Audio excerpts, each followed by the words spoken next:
ఎల్సిలా books news పాడ్కాస్ట్కు స్వాగతం. ప్రస్తుత ప్రపంచంలో నేడు ఏమి జరుగుతుందో తెలుసుకునే ప్రదేశం ఇదే.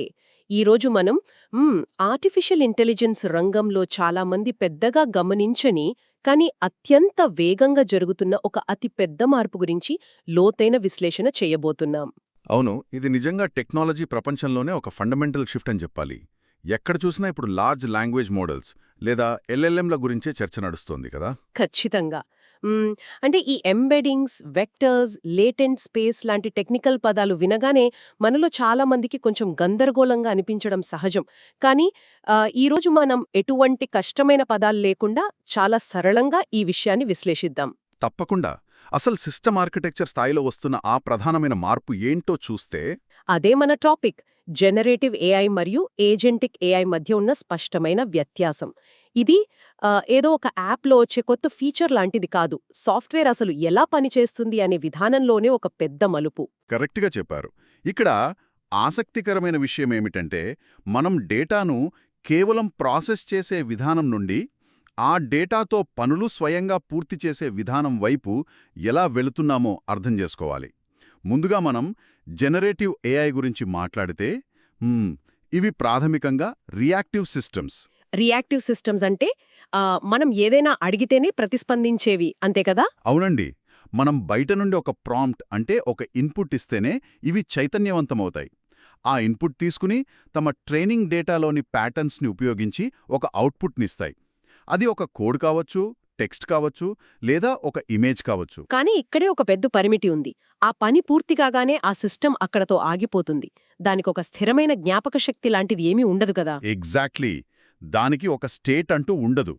దీన్నే టెక్నికల్గా స్టేట్లెస్ ఎగ్జిక్యూషన్ అంటారు. ఒక రకంగా చెప్పాలంటే అది ఒక టాస్క్ కంప్లీట్ చేయగానే వెంటనే స్లీప్ మోడ్లోకి వెళ్ళిపోతుంది. అంటే ఇప్పుడు జనరేటివ్ ఏఐ అంతర్గతంగా చేసేది కేవలం నెక్స్ట్ టోకన్ ప్రిడిక్షన్ మాత్రమే అంటారా? ఉదాహరణకు, మనం ఆకాశం రంగు అని టైప్ చేయగానే తన డేటాబేస్ని బట్టి తర్వాత పదం నీలం అని గెస్ చేస్తుంది. అవును, కోట్ల కొద్ది వాక్యాలను విశ్లేషించి ఇది నెక్స్ట్ ఏ పదం వస్తే బాగుంటుందో పసిగడుతుంది.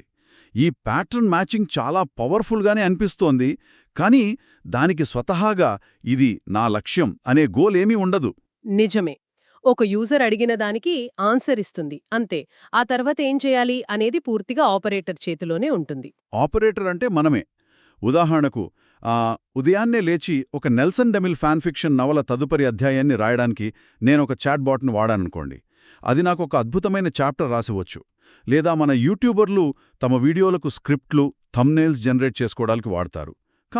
కానీ అందులో లాజిక్ మిస్ అయిందా, లేదా మనం అనుకున్న టోన్లో ఆ కథ ఉందా లేదా అని చెక్ చేసే బాధ్యత మనిషిదే. దీన్నే మనం ఇండస్ట్రీలో హ్యూమన్ ఇన్ ద లూప్ అని వ్యవహరిస్తాము. అవును. జనరేటివ్ ఏఐ ఇచ్చిన సమాధానాన్ని మనిషి తప్పనిసరిగా సరిచూసుకోవాలి. అవసరమైతే కొన్ని మార్పులు చేయాలి, లేదంటే ప్రాంప్ట్ మార్చి మళ్ళీ అడగాలి. అంటే జనరేటివ్ ఏఐ మనకు కేవలం అవకాశాలను లేదా ముడిసరుకును మాత్రమే సృష్టిస్తుంది. మనిషి వాటిని ఎంపిక చేసుకోవాలి. అది కేవలం ఒక సాధనం మాత్రమే. దానికి స్వంతంగా ఆలోచించి ఒక పెద్ద ప్రాజెక్టును మొదలుపెట్టి దాన్ని ముగించే సామర్థ్యం లేదు. రైట్. ఖచ్చితంగా ఈ పరిమితిని అధిగమించే క్రమంలోనే మనకు ఏజెంటిక్ ఏఐ అనే కాన్సెప్ట్ తెరపైకి వచ్చింది కదా. దీన్ని మరింత విస్తృతంగా ఆలోచిస్తే ఇక్కడ ఈ ఏజెన్సీ అనే పదం చాలా కీలకమనిపిస్తోంది. అవును, ఏజెన్సీ అంటేనే స్వతంత్రంగా నిర్ణయాలు తీసుకోవడం, ఆ నిర్ణయాల ద్వారా తన చుట్టూ ఉన్న వాతావరణంలో మార్పులు తీసుకురావడం. మనం ఒక ప్రాంప్ట్ ఇచ్చిన తర్వాత ఏజెంటిక్ సిస్టమ్ కేవలం ఆన్సర్ ఇచ్చి సైలెంట్ అయిపోదు. అది ఆ ప్రాంప్ట్ను ఒక సుదీర్ఘమైన లక్ష్యంగా మార్చుకుంటుంది. ఆ లక్ష్యాన్ని సాధించడానికి స్వంతంగా ఒక మల్టీ స్టెప్ ప్రాసెస్, అంటే ఒక బహుళ దశల ప్రక్రియను ప్రారంభిస్తుంది. ఇది నిజంగా రియాక్టివ్ స్టేజ్ నుండి ప్రోయాక్టివ్ స్టేజ్కి ఎదగడమే. ఖచ్చితంగా. ఇది ఒక డిజిటల్ వర్కర్ లాగా పనిచేస్తుందని చెప్పొచ్చు. ఈ ప్రోయాక్టివ్ విధానాన్ని అర్థం చేసుకోవాలంటే మనం అది ఫాలో అయ్యే ఒక లైఫ్ సైకిల్ని చూడాలి. దీన్నే sense, plan, act and observe framework అంటారు. అంటే మొదట పరిస్థితిని గమనించడం, ఆ తర్వాత ఏం చేయాలో ప్లాన్ చేసుకోవడం. అవును, ఆ తర్వాత ఆ ప్రణాళికను అమలు చేయడం. ఇక్కడే అత్యంత కీలకమైన 4వ దశ ఉంది. అదేంటంటే తాను చేసిన పని వల్ల ఎలాంటి రిజల్ట్ వచ్చిందో అది అబ్జర్వ్ చేయడం, గమనించడం. ఇది చాలా ఇంపార్టెంట్ పాయింట్. అంటే ఫీడ్బ్యాక్ తీసుకుని తన తప్పులను తానే సరిదిద్దుకుంటుందన్నమాట. ఎగ్జాక్ట్లీ. ఒకేసారి పని పూర్తి కాకపోతే ఎక్కడ తప్పు జరిగిందో విశ్లేషించుకుని దారి మార్చుకుని మళ్లీ ప్రయత్నిస్తుంది. ఇదంతా మనిషి ప్రమేయం లేకుండానే జరిగిపోతుంది. సరే, దీన్ని మనం ఒక వాస్తవ ఉదాహరణ ద్వారా మరింత స్పష్టంగా విశ్లేషిద్దాం. ఉదాహరణకు, ఒక పర్సనల్ షాపింగ్ ఏజెంట్ అప్లికేషన్ను తీసుకుందాం. ఇప్పుడు నేనొక జనరేటివ్ ఏఐకి ఒక ఫోన్ కొనమని ప్రాంప్ట్ ఇస్తే అది ఏం చేస్తుంది? కేవలం ఫోన్ ఫీచర్స్ ఇచ్చి కొన్ని అమెజాన్ లేదా ఫ్లిప్కార్ట్ లింక్స్ జనరేట్ చేసి ఇస్తుంది. అంతే, అంతటితో దాని పనైపోతుంది. కానీ అదే పనిని మీరు ఒక ఏజెంటిక్ సిస్టమ్కిస్తే ఈ ప్రక్రియ పూర్తిగా భిన్నంగా ఉంటుంది. ఏజెంట్ స్వయంగా వెబ్ బ్రౌజర్ను ఓపెన్ చేస్తుంది, వివిధ వెబ్సైట్లను నావిగేట్ చేసి డైనమిక్ ప్రైసింగ్ని ట్రాక్ చేస్తుంది. అంటే ప్రతి నిమిషం మారుతున్న ధరలను కూడా అదే మానిటర్ చేస్తుందన్నమాట. ఏ సైట్లో స్టాక్ ఉందో చూస్తుంది, ఎక్కడ డెలివరీ త్వరగా అవుతుందో లెక్కిస్తుంది. అవును. ఒకవేళ ఆ ఫోన్ ఒక సైట్లో అవుట్ ఆఫ్ స్టాక్ ఉంటే మనల్ని అడగకుండానే తనకు తానే తదుపరి ఏ వేరే సైట్కెళ్లాలో నిర్ణయించుకుంటుంది. వస్తువును కార్ట్లో యాడ్ చేయడం, పేమెంట్ గేట్వేతో ఇంటరాక్ట్ అవ్వడం, ఇవన్నీ స్వయంప్రతిపత్తితో చేస్తుంది. వావ్! అంటే ఒక మనిషి ఆన్లైన్ షాపింగ్ ఎలా చేస్తాడో అచ్చం అలాగే. కానీ ఇక్కడ ఒక ఛాలెంజ్ ఉంది కదా. వెబ్సైట్లు ఎప్పటికప్పుడు మారుతూ ఉంటాయి. నిన్న ఉన్న బటన్ ఈరోజు వేరే చోట ఉండొచ్చు, లేదా సడన్గా ఒక పాపప్ యాడ్ రావచ్చు. కరెక్ట్. అక్కడే ఏజెంట్కి ఏఐకున్న కాగ్నిటివ్ పవర్ బయటపడుతుంది. ఏఐ ఏజెంట్ కేవలం ముందుగా రాసిపెట్టిన స్క్రిప్ట్లను గుడ్డిగా ఫాలో అవ్వదు. దానికి ఆ క్షణంలో వెబ్ పేజీలోని డామ్ స్ట్రక్చర్ను అర్థం చేసుకునే కెపాసిటీ ఉంటుంది. ఒక పాపప్ వస్తే, ఓహో, ఇది నా పనికి అడ్డంకి, దీన్ని నేను క్లోజ్ చేయాలి అని అర్థం చేసుకుని ముందుకు సాగుతుంది. ఇదంతా వింటుంటే కొంచెం సైన్స్ ఫిక్షన్లా అనిపిస్తుంది, కానీ ఇది రియాలిటీ. ఇంకో ఉదాహరణ చూద్దాం. ఒక కాన్ఫరెన్స్ నిర్వహణ లాంటి బహుళదశల పనుల్లో ఇది ఎలా పనిచేస్తుందో ఆలోచిస్తేనే ఆశ్చర్యం వేస్తోంది. నిజమే. ఒక ఈవెంట్ ప్లాన్ చేయమంటే అది తనకు తానే ప్రశ్నలు వేసుకుంటుంది. బడ్జెట్ ఎంత, ఎంతమంది వస్తారు, ఏ సిటీలో చేయాలి అని. ఆ తర్వాత వివిధ హోటల్స్ ఏపీఐలతో కనెక్ట్ అయి క్యాలెండర్ చెక్ చేసి అవసరమైతే వాళ్లకి ఆటోమేటెడ్ ఈమెయిల్స్ పంపి కొటేషన్స్ తీసుకుంటుంది. వాటిని పోల్చి చూసి బెస్ట్ ఆప్షన్ని ఫైనలైజ్ చేస్తుంది. ఒకవేళ మనం అనుకున్న వేదిక దొరకకపోతే వెంటనే ఆల్టర్నేటివ్స్ వెతుకుతుంది.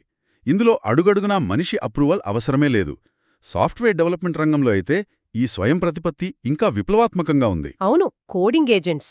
ఇది చాలా ఇంట్రెస్టింగ్. ఒక వెబ్సైట్లో ఒక చిన్న డార్క్ మోడ్ బటన్ పెట్టమనే టాస్క్ని ఏజెంట్కిస్తే అది కేవలం ఆ HTML కోడ్ ఇచ్చి ఊరుకోదు గదా. ఊరుకోదు. ఆ ఏజెంట్ నేరుగా సోర్స్ కోడ్ రిపాజిటరీలోకి లాగిన్ అవుతుంది. ఆ ప్రాజెక్ట్ ఆర్కిటెక్చర్ మొత్తం విశ్లేషించి ఏ ఫైల్లో మార్పులు చేయాలో గుర్తిస్తుంది. కోడ్ రాసిన తర్వాత తనకు తానే ఒక టెస్టింగ్ ఎన్వైర్న్మెంట్ సెటప్ చేసుకుంటుంది. అంటే ఆ బటన్ని వర్చువల్గా తానే క్లిక్ చేసి రంగులు మారుతున్నాయో లేదో చెక్ చేస్తుందన్నమాట. మరి ఒకవేళ ఎర్రర్ వస్తే, కోడ్ ఫెయిల్ అయితే? అక్కడే ఉంది అసలైన ట్విస్ట్. ఏదైనా ఎర్రర్ వస్తే అది ఆగిపోయి మనిషి కోసం వెయిట్ చేయదు. ఆ ఎర్రర్ లాగ్ చదివి, అరే, నేను పలానా లైన్లో సింటాక్స్ ఎర్రర్ చేశాను, లేదా ఒక లైబ్రరీ ఇన్స్టాల్ చెయ్యలేదు అని తనకు తానే అనలైజ్ చేసుకుంటుంది. వెంటనే ఆ ఫైల్ని మళ్ళీ ఎడిట్ చేసి బగ్ని ఫిక్స్ చేసి మరలా టెస్ట్ రన్ చేస్తుంది. ఈ డీబగ్గింగ్ సైకిల్ అంతా పూర్తయి పర్ఫెక్ట్గా పనిచేస్తుందని నిర్ధారించుకున్న తర్వాతే ఆ పని పూర్తయిందని మనకు రిపోర్ట్ ఇస్తుంది. ఇది వినడానికి చాలా సింపుల్గా అనిపించొచ్చు. కానీ కోడ్ రాయడం, కంపైల్ చేయడం, టెస్ట్ చేయడం, డీబగ్ చేయడం అన్నీ ఒకే సిస్టమ్ పర్యవేక్షణలో జరిగిపోవడం అనేది ఒక మాస్టర్ పీస్ ఆర్కిటెక్చర్. మరి ఇదంతా ఎలా సాధ్యమవుతోంది? ఈ ఏజెంటిక్ సిస్టమ్స్ వెనకున్న ఆ మెదడు ఎక్కడ్నుండి వస్తోంది? 2 ఏఐలకు లార్జ్ లాంగ్వేజ్ మోడల్స్ అంటే LLMలే కదా పునాది. కేవలం వర్డ్స్ని ప్రిడిక్ట్ చేసే టెక్స్ట్ జనరేటర్గా కాకుండా ఒక రీజనింగ్ ఇంజిన్గా పనిచేస్తాయి. అంటే ఒక ఆలోచన యంత్రంలా. దీన్నే కదా టెక్నికల్ భాషలో చైన్ ఆఫ్ థాట్ రీజనింగ్ అంటారు. ఖచ్చితంగా. లేదా రియాక్ట్ ఫ్రేమ్వర్క్ అని కూడా అంటారు. Reasoning and acting. ఈ ఫ్రేమ్వర్క్ ద్వారా LLMలు కేవలం సమాచారం ఇవ్వడమే కాకుండా ఒక లాజికల్ కనెక్షన్ని బిల్డ్ చేసుకోగలుగుతాయి. అంటే మనుషులలాగానే అన్నమాట. మనం ఒక కష్టమైన సమస్య ఎదురైనప్పుడు దాన్ని ఒకేసారి సాల్వ్ చేయం. దాన్ని చిన్న చిన్న తార్కిక దశలుగా విడగొడతాం. ముందేం చెయ్యాలి, ఆ తర్వాతేం చెయ్యాలి అని మనలో మనం మాట్లాడుకుంటాం కదా. అవును, దాన్ని ఇంటర్నల్ డైలాగ్ అంటారు. ఏజెంటిక్ సిస్టమ్స్ కూడా ఎగ్జాక్ట్గా ఇదే చేస్తాయి. గుడ్డిగా ఏదో ఒక యాక్షన్ తీసుకోకుండా నేనిప్పుడు ఎక్కడున్నానో, నా నెక్స్ట్ స్టెప్ ఏంటి, నా దగ్గరున్న టూల్స్ ఏవి అని తమలో తాము విశ్లేషించుకుంటాయి. ఆ కాగ్నిటివ్ ప్రాసెస్ వల్లీ అవి లక్ష్యం నుండి దారి తప్పకుండా కరెక్ట్గా అడుగులు వెయ్యగలుగుతున్నాయి. కాని ఇందులో కూడా కొన్ని సవాళ్లున్నాయి కదా. ఏ ఒక్క దశలో ఈ ఏఐ తప్పుడు నిర్ణయం తీసుకున్నా ఆ ఎఫెక్ట్ మొత్తం ప్రాజెక్ట్ మీద పడుతుంది. నిజమే. దాన్ని క్యాస్కేడింగ్ ఎర్రర్స్ అంటారు. ఒక్కోసారి హలూసినేషన్ వల్ల లేనిది ఉన్నట్టు ఊహించుకుని తప్పులు చేసే ప్రమాదం ఉంది. అందుకే ఈ సిస్టమ్స్లో సెల్ఫ్ రిఫ్లెక్షన్ అనే ఒక అత్యంత కీలకమైన మెకానిజం ఉంటుంది. సెల్ఫ్ రిఫ్లెక్షన్ అంటే తాను తీసుకున్న నిర్ణయం సరైనదేనా అని తనను తానే నిలదీసుకునే విధానం. ఒకవేళ కోడ్ తప్పైతే ఇది ఎందుకు తప్పయింది, నేనెక్కడ మిస్టేక్ చేశాను అని వెనక్కి వెళ్లి మళ్లీ ఆలోచిస్తుంది. అవును. ప్రత్యామ్నాయ మార్గాలను అన్వేషించే సామర్థ్యం ఈ మోడల్స్కి ఇస్తున్నారు కాబట్టే ఇవి ఇంత ఖచ్చితత్వంతో పనిచేయగలుగుతున్నాయి. కానీ ఈ నిరంతర అబ్జర్వేషన్, ఈ తనలో తాను మాట్లాడుకునే విధానం వల్ల కంప్యూటేషనల్ కాస్ట్ చాలా ఎక్కువవుతుంది కదా. ప్రాసెసింగ్ పవర్, టోకెన్స్ విపరీతంగా ఖర్చవుతాయి. అవునండి. ఒక చిన్న డెసిషన్ కోసం అది వందల కొద్దీ టోకెన్స్ని వాడుకుంటుంది. అందుకే భవిష్యత్తులో రాబోయే అత్యంత శక్తివంతమైన ఏఐ వ్యవస్థలు కేవలం జనరేటివ్గానో లేదా కేవలం ఏజెంటిక్గానో ఉండవు. అవి హైబ్రిడ్ మోడల్స్గా వస్తాయి. వాటినే మనం ఇంటెలిజెంట్ కొలాబొరేటర్స్ అనొచ్చు. అంటే ఎప్పుడు కేవలం ఆలోచనలు సృష్టించి మనిషి అప్రూవల్ కోసం ఆగాలో, ఎప్పుడు స్వంతంగా చర్యలు తీసుకోవాలో స్పష్టంగా తెలిసిన తెలివైన సహచరులనమాట. కరెక్ట్. ఈ పరిణామంలో మనం సాఫ్ట్వేర్తో ఇంటరాక్ట్ అయ్యే విధానం పూర్తిగా మారిపోతుంది. ఏఐకి ఇచ్చే ప్రాంప్ట్లలో కూడా పెద్ద షిఫ్ట్ రాబోతోంది. గతంలో లాగా ఒక ఈమెయిల్ రాయి అని కమాండ్స్ ఇవ్వం. మనం ఒక మేనేజర్ పాత్ర తీసుకుంటాం. అవును. మనం ఏజెంట్కి స్పష్టమైన బౌండరీస్, రూల్స్ ఇవ్వాల్సుంటుంది. ఈ డేటాబేస్ని మేనేజ్ చెయ్యి, కానీ ఆ సెన్సిటివ్ ఫైల్స్ని మాత్రం టచ్ చెయ్యొద్దు అని ముందుగానే ఒక ఫ్రేమ్వర్క్ సెట్ చేయాలి. దీన్నే ఫ్రంట్ లోడెడ్ ప్రాంప్టింగ్ అంటారు. ప్రారంభంలో ఖచ్చితమైన ప్రాంప్ట్ ఇవ్వడంపై మనం కొంచెం సమయం వెచ్చిస్తే భవిష్యత్తులో అది మనకు ఎంతో సమయాన్ని ఆదా చేస్తుంది. ఇంకో ఆసక్తికరమైన విషయమేంటంటే ఈ మల్టీ ఏజెంట్ స్వామ్స్.